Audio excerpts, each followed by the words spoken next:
Anda menyaksikan Headline News pukul 15 waktu Indonesia Barat. Pemirsa, hari ini tepat 1 tahun usia pemerintahan Presiden Prabowo Subianto dan Wapres Gibran Rakabuming Raka. Sejumlah menteri dan pejabat terlihat hadir di istana. Untuk informasi selengkapnya kita terhubung dengan jurnalis Metro TV Anwar Fuadi dari Istana Negara Jakarta. Adi, selamat siang. Siapa saja yang sudah terlihat dan hadir di istana dan apa agenda yang sedang berlangsung?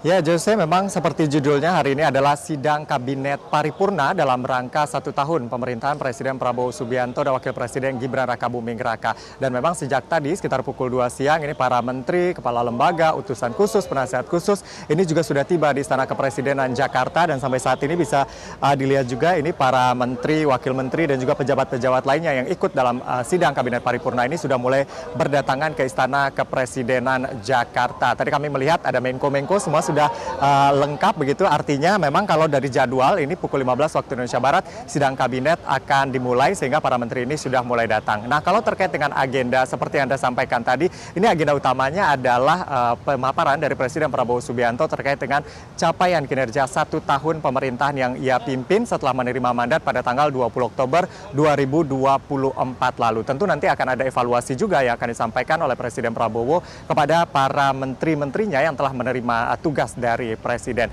Nah, kalau kita lihat lagi pernyataan dari Presiden Prabowo Subianto terakhir kemarin di Bandung begitu pada saat orasi ilmiahnya di Universitas Kebangsaan Republik Indonesia, Presiden Prabowo Subianto mengatakan di 1 tahun kepemimpinannya atau pemerintahannya, ia bisa dikatakan pede begitu untuk berbicara di hadapan masyarakat karena sudah menghasilkan sesuatu yang untuk memenuhi janjinya kepada masyarakat. Meskipun tidak dijelaskan secara rinci janji-janji apa yang sudah terpenuhi, namun Presiden mengatakan bahwa dengan kepemimpinan yang berlangsung selama 1 tahun belakangan ini, janji-janji kampanye ini sudah berhasil direalisasikan begitu kepada masyarakat. Nah, kalau kita lihat sebenarnya capaian kinerja dari pemerintahan Presiden Prabowo Subianto dan Gibran Rakabuming Raka ini sebenarnya seperti apa? Kita akan lihat beberapa sektor begitu ya. Yang pertama tentu sektor ekonomi. Sektor ekonomi ini tentunya juga sangat besar pengaruhnya terhadap persepsi publik terhadap kinerja pemerintah. Nah, kalau sektor ekonomi berdasarkan rilis dari Kemenko Perekonomian, untuk pertumbuhan ekonomi solid di kisaran 5%. Kita tahu di kuartal 2 berdasarkan rilis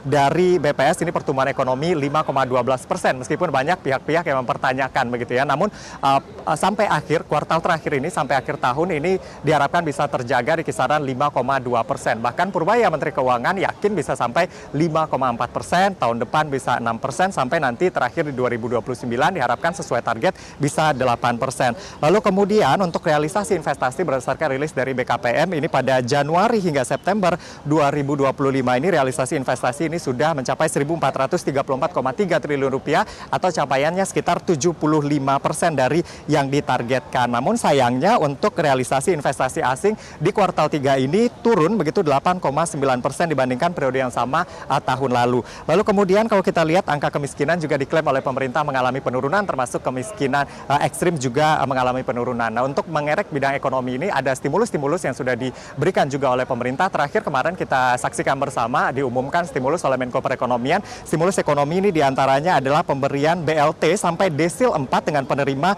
kurang lebih 35 juta orang begitu dengan anggaran sekitar 30 triliun rupiah dari hasil efisiensi yang dilakukan oleh pemerintah selama ini. Selain itu juga ada stimulus lain berupa misalnya ada diskon tarif transportasi, ada berbagai kegiatan juga yang diselenggarakan begitu ya. Tujuannya adalah untuk memboost pertumbuhan ekonomi agar sesuai dengan target. Lalu kemudian kita lihat program prioritas lain diantaranya adalah makan bergizi gratis. Tadi Dadan Hidayana, Kepala BGN sudah hadir juga. Ia update bahwa untuk MBG ini sendiri per hari ini sudah mencapai 36,7 juta orang. Presiden Prabowo Subianto mengatakan ini sudah setara dengan 7 kali penduduk Singapura. Presiden mengklaim bahwa keberhasilannya mencapai 99,99%. Ia pun menyentil pihak-pihak yang nyinyir begitu ya terkait dengan capaian MBG. Namun Presiden Prabowo ini mengakui bahwa masih ada kekurangan, ada kasus keracunan mencapai 8.000 begitu ya. Namun Presiden menegaskan bahwa ia akan terus berbenah agar zero accident begitu, tidak ada lagi kasus keracunan terkait dengan MBG ini.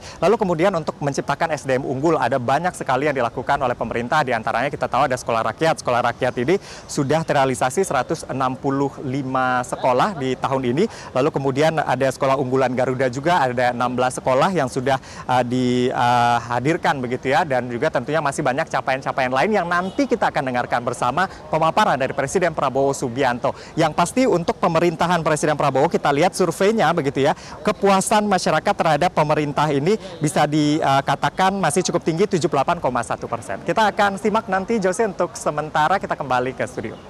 Baik, terima kasih rekan Anwar Fuadi atas laporan Anda dan selamat kembali bertugas. Jelajahi cara baru mendapatkan informasi. Download Metro TV Extend sekarang.